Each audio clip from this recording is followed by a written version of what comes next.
వాళ్ళొచ్చాక జాతకాలవి చూసి, ఇక్కడి పద్ధతి ఏమిటంటే, సూర్యమంగళంలో పద్ధతి ఏమిటంటే, ఎవరైనా వస్తే జాతకం చేతిలో పెట్టి వాళ్ళు మెదలకుండా కూర్చుంటారు.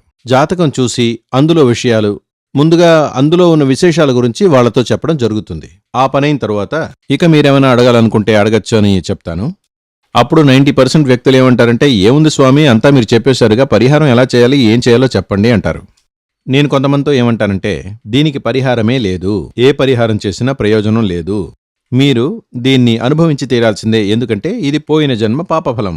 కానీ కొంతమందితో దీనికి పరిహారం ఉంది, ఇలా చేస్తే ఇది సరిపోతుంది అని చెప్తాను. ఇంతకు ముందు చెప్పిన ఆ దంపతులు ఇక్కడికి వచ్చినప్పుడు వారి జాతకం చూడగానే నేను, ఈ జాతకం ప్రకారం మీకు 7 సంవత్సరాల తరువాత సీరియస్గా ఓ పెద్ద వ్యాధి వస్తుంది, హెల్త్ ప్రాబ్లం సీరియస్గా వస్తుంది అని చెప్పాను. అప్పుడు వాళ్ళేమన్నారంటే, హెల్త్ ప్రాబ్లం అంటే ఏంటి స్వామి, ఏమవుతుంది అని అడిగారు.